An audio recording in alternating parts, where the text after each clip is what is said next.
আসলে আমাদের বাংলাদেশে বর্তমানে সবথেকে সমস্যা আছে দ্রব্যমূল্যের ঊর্ধ্বগতি আসলে আমাদের সবথেকে বেশি। আমাদের এই মুহূর্তে সবথেকে আমাদের দরকার আছে দ্রব্যমূল্যের দাম কমানো, কারণ আমাদের দেখেন এখন আয় ব্যয়ের হিসেব কিন্তু মিলতেছে না।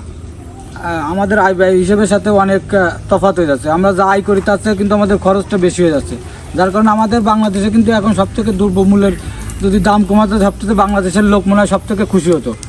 তা আমাদের এখনও কিছু কিছু দ্রব্যমূল্যের দাম অবশ্যই কমতেছে, আলহামদুলিল্লাহ, সেদিকে কিন্তু ভালো খবর। এরকম কিন্তু দেশি ফল দেখেন, দেশি কিন্তু কিছু কিছু ফলের দাম কিন্তু অনেক কমছে।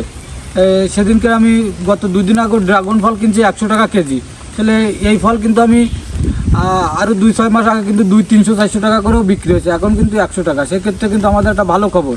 কিন্তু এখনও যেগুলো আমাদের ইম্পোর্টের ফল আছে, যে আপেল, তারপরে লেবু, কমলা লেবু, এগুলা কিন্তু এখনও কিন্তু আমাদের নাগালের বাইরে চলে যাচ্ছে। এখন কিন্তু অনেক দাম। এগুলাও আমাদের যদি কিছু দাম কমানো যায় তাহলে আমাদের আসলে সবাই ক্রয় ক্ষমতার ভিতরে থাকবে।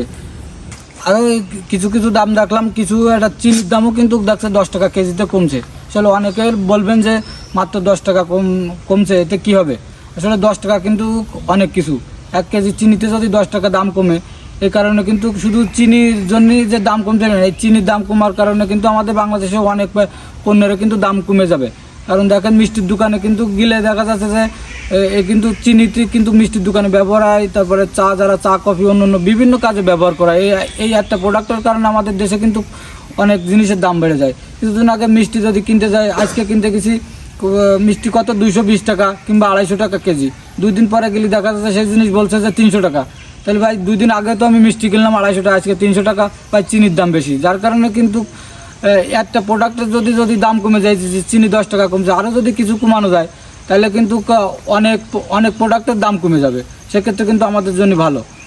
এরকম যদি আমরা প্রত্যেকটা জিনিসে যদি দাম কমাতে পারি, আমাদের দেশে এখন সবচেয়ে থেকে সমস্যায় দ্রব্যমূল্যের। আমরা ব্রিজ কালভার্ট এখন আপাতত আমরা চাই না, আর আমরা চাই আমাদের পেটে ভাত দিতে। আমাদের পেটে যদি না ভরে তাহলে আমরা ব্রিজ কালভার্টে কী করবো? এই জন্য আমাদের সবথেকে এখন নজর দিতে হবে যাতে বাজার নিয়ন্ত্রণ করা যায়। যেগুলো আমরা ইম্পোর্ট করে ফল আনি, এগুলো কিন্তু অনেকের এখন ক্রয় ক্ষমতার বাইরে চলে গেছে। কালকে আমি আপেলও কিনছি কিন্তু 300 টাকা কেজি, তারপরে লেবুও কিনছি 300 টাকা করে কেজি। তাহলে বোঝেন এটা অনেকেরই কিন্তু নাগালের বাইরে চলে। তারপরেও কিন্তু অনেক সময় যতই দাম হোক, যাচ্ছে কি হয়তো বা আগে বেশি কিনতাম, সেক্ষেত্রে কম হলেও কিনা লাগে। কিন্তু এগুলো যদি আমরা দামগুলো যদি কিছু কমাতে পারি, সবার কিন্তু ক্রয় ক্ষমতার ভিতরে থাকবে। এরকম যদি আমাদের দেশি ফলের যেরকম দাম কমছে, যে ড্রাগন ফল কিন্তু 100 টাকা, এটা কিন্তু অনেক আমাদের জন্য সুখবর। এই দেশি ফলের দাম কমার কারণে কিন্তু অনেক সময় যেগুলো আমরা বাইরে ইম্পোর্ট করে ফল আনি, এগুলোরও কিন্তু আস্তে আস্তে দাম কমে যাবে। এরকম আমাদের যেগুলো মেন যে ফুড আছে, যেরকম চিনি, অন্য যে খাবারগুলো আছে যেগুলো, এগুলো যদি আমরা দাম কমাতে পারি কিছু, তাহলে কিন্তু অনেক ক্ষেত্রে অনেক প্রোডাক্টের দাম কমে যাবে। সবাইকে ধন্যবাদ। আসসালামু আলাইকুম।